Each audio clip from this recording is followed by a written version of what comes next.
ఓం శ్రీకృష్ణ పరమాత్మనే నమః. అథ పంచమోऽధ్యాయః కర్మ సన్యాసయోగః. అర్జున ఉవాచ సన్యాసం కర్మణాం కృష్ణ పునర్యోగం చ సంససి యచ్ఛ్రేయయేతయోరేకం తన్మే బ్రూహి సునిశ్చితం. శ్రీభగవాన్ ఉవాచ సన్యాసః కర్మయోగశ్చ నిస్శ్రేయసకరావుభౌ తయోస్తు కర్మ సన్యాసాత్ కర్మయోగో విశిష్యతే.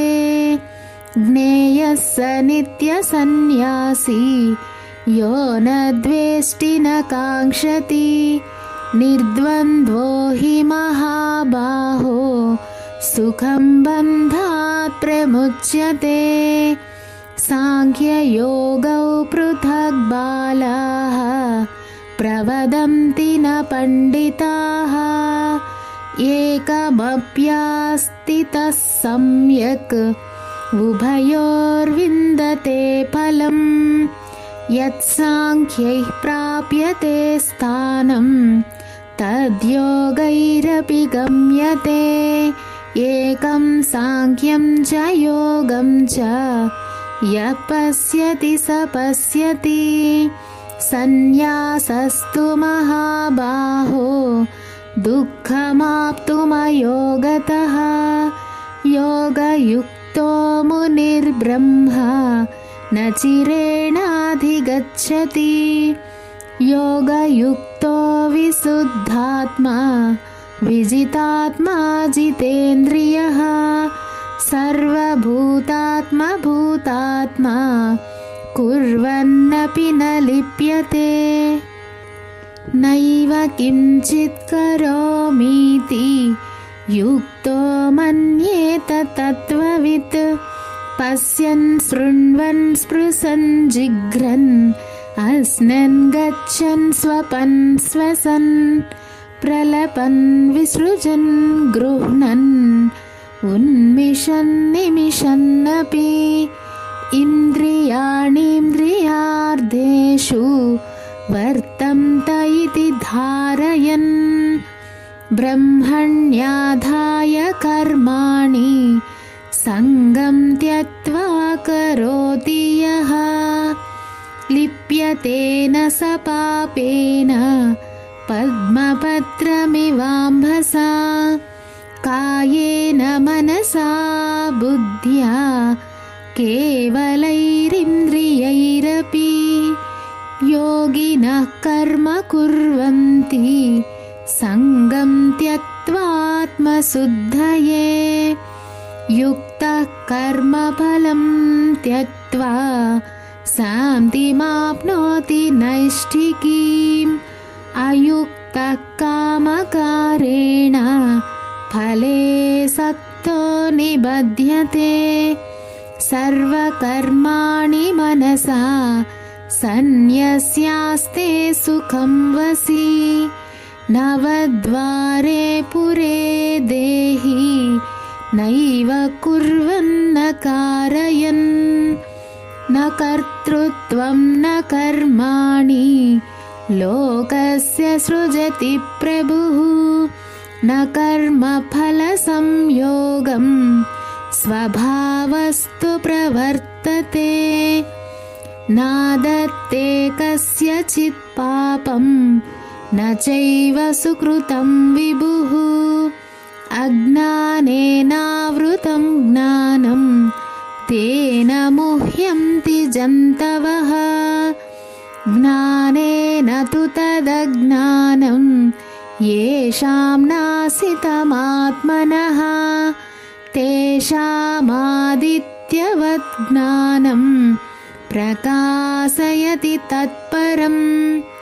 తద్బుద్ధయస్తదాత్మానః తన్నిష్టాస్తత్పరాయణాః గచ్చంత్య పునరావృత్తిం జ్ఞాననిర్ధూతకల్మషాః. విద్యా వినయ సంపన్నే బ్రాహ్మణే గవిహస్తిని సుని చైవ స్వపాకే చ పండితా సమదర్శినః ఇహైవ తైర్జితః సర్గో యేషాం సామ్యే స్థితం మనః నిర్దోషం హి సమం బ్రహ్మ తస్మాద్ బ్రహ్మణి తే స్థితాః న ప్రహృష్యేత్ ప్రియం ప్రాప్య నోద్విజేత్ ప్రాప్య చ ప్రియం స్థిరబుద్ధిరసమ్మూఢో బ్రహ్మవిద్ బ్రహ్మణి స్థితః బాహ్యస్పర్శేష్వసత్తాత్మా విందత్యాత్మని యత్సుఖం స బ్రహ్మయోగయుక్తాత్మా సుఖమక్షయమశ్నుతే ఏ హి సంస్పర్శజా భోగా దుఃఖయోనయ ఏవ తే ఆద్యంతవంతః కౌంతేయ న తేషు రమతే బుధః శక్నోతి హైవ యః సోఢుం ప్రాక్ శరీర విమోక్షణాత్ కామక్రోధోద్భవం వేగం సయుక్తః స సుఖీ నరః యోऽन्तः సుఖోऽन्तరారామः తథాంతర్జ్యోతిరేవ యః స యోగీ బ్రహ్మనిర్వాణం బ్రహ్మభూతోऽధిగచ్చతి లభంతే బ్రహ్మనిర్వాణం ఋషయః క్షీణకల్మషాः ఛిన్నద్వైధాయతాత్మానః సర్వభూతహితే రతాః కామక్రోధవియుక్తానాం యతీనాం యతచేతసాం అభితో బ్రహ్మనిర్వాణం వర్తతే విదితాత్మనాం స్పర్శాన్ కృత్వా బహిర్బాహ్యాన్ చక్షుశ్చైవాంతరే భ్రువోః ప్రాణాపానౌ సమౌ కృత్వా నాసాభ్యంతరచారిణౌ యతేంద్రియమనోబుద్ధిః మునిర్మోక్షపరాయణः విగతేచ్ఛాభయక్రోధో యः సదా ముక్త ఏవ సః భోక్తారం యజ్ఞతపసాం సర్వలోకమహేశ్వరం సుహృదం సర్వభూతానాం జ్ఞాత్వా మాం శాంతిమృచ్చతి. ఓం తత్సదితి. శ్రీమద్భగవద్గీతాసు ఉపనిషత్సు బ్రహ్మవిద్యాయాం యోగశాస్త్రే శ్రీకృష్ణార్జున సంవాదే కర్మసన్యాసయోగో నామ పంచమోऽధ్యాయః.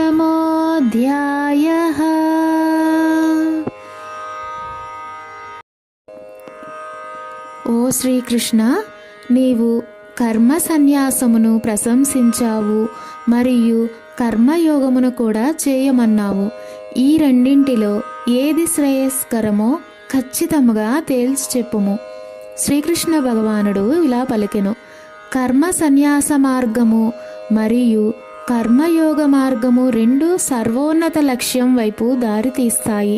కానీ కర్మయోగము అనేది కర్మ సన్యాసము కంటే శ్రేష్టమైనది. దేనిని ద్వేషించక దేనిని ఆశించక ఉన్న కర్మయోగులను నిత్య సన్యాసులుగా తెలుసుకోవాలి. అన్ని రకాల ద్వంద్వములకు అతీతంగా ఉండి వారు భౌతిక బంధాల నుండి సునాయాసంగా విముక్తులవుతారు. అజ్ఞానులు మాత్రమే కర్మలను త్యజించుట లేదా కర్మలను భక్తితో పనిచేయుట ఈ రెండు భిన్నమైనవి అని చెప్తారు.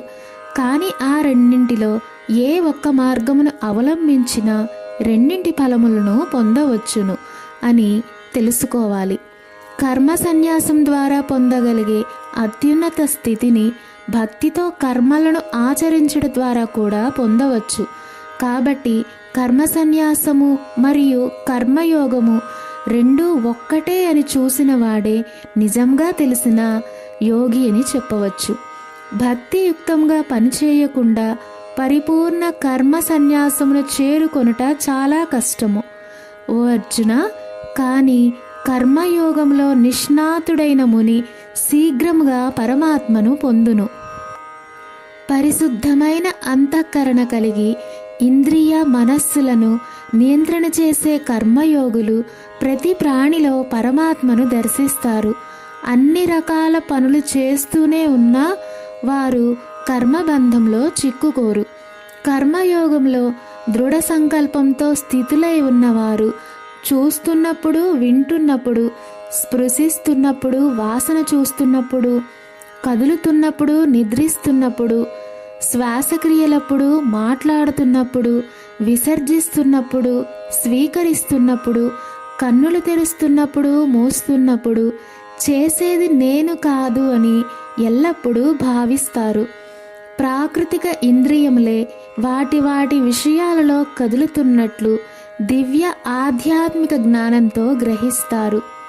సమస్త మమకారాసక్తులు త్యజించి భగవంతునికే తమ అన్ని కర్మలు అంకితం చేసేవారు తామరాకు నీటిచే తడి అవ్వనట్టు పాపముచే తాకబడరు. యోగులు మమకారాసక్తిని విడిచిపెట్టి కేవలం ఆత్మశుద్ధి కోసం మాత్రమే శరీరము, మనస్సు, ఇంద్రియాలు, బుద్ధితో కర్మలను ఆచరిస్తూ ఉంటారు. అన్ని క్రియాకలాపముల ఫలములను భగవంతునికే అర్పితము చేసి కర్మయోగులు శాశ్వతమైన శాంతిని పొందుతారు. అదే సమయంలో తమ కోరికలచే ప్రేరేపించబడి స్వార్థ ప్రయోజనం కోసం పనిచేసేవారు కర్మబంధంలో చిక్కుకుంటారు. ఎందుకంటే వారు కర్మ ఫలములపై ఆసక్తి కలిగి ఉంటారు కాబట్టి. ఆత్మ నిగ్రహము, వైరాగ్యము ఉన్న జీవాత్మలు తాము దేనికి కర్త కాదని, దేనికి కారణము కాదని తెలుసుకొని ఈ యొక్క 9 ద్వారములు కల నగరంలో సంతోషంగా ఉంటారు. కర్తృత్వ భావన కానీ, కర్మల స్వభావం కానీ భగవంతునిచే సృష్టించబడవు. కర్మఫలములను సృష్టించేది కూడా ఆయన కాదు. భౌతిక ప్రకృతి గుణములే వీటన్నింటినీ ప్రవర్తిల్లచేయును. సర్వాంతర్యామి అయిన భగవంతుడు ఏ ఒక్కని పాపపు లేదా పుణ్యకర్మలయందు కూడా పాలు పంచుకోడు. జీవుల వివేకము అజ్ఞానముచే కప్పబడిపోవటం వలన వారు భ్రమకు లోనగుతున్నారు. కానీ ఎవరికైతే దివ్య ఆధ్యాత్మిక జ్ఞానముచే అజ్ఞానం నాశనం చేయబడుతుందో, సూర్యుడు ఉదయించినప్పుడు అన్నింటినీ ప్రకాశింపచేసినట్లు వారికి ఆ జ్ఞానము పరమాత్మను ప్రకాశింపచేయును. తమ బుద్ధి భగవంతుని యందే స్థితులైన వారు, సంపూర్ణముగా భగవంతుని యందే నిమగ్నమైన వారు, ఆయనే పరమ లక్ష్యమని దృఢ విశ్వాసం కలవారు, వారి పాపములు జ్ఞాన ప్రకాశంచే నిర్మూలించబడి త్వరితగతిన మరలా తిరిగి రాని స్థితిని పొందుతారు. నిజమైన పండితులు దివ్య జ్ఞాన చక్షువులతో ఒక బ్రాహ్మణుడిని, ఒక ఆవుని, ఏనుగుని, కుక్కని, చండాలుడిని అందరినీ సమదృష్టితో చూస్తారు. సమదృష్టి యందు సంపూర్ణ మనస్సుతో స్థితులైన వారు ఈ జన్మలోనే జనన మరణ చక్రమును జయిస్తారు. వారు భగవంతుని యొక్క దోషరహిత గుణములను కలిగి ఉంటారు కాబట్టి పరమ సత్యమునందే స్థితులై ఉంటారు.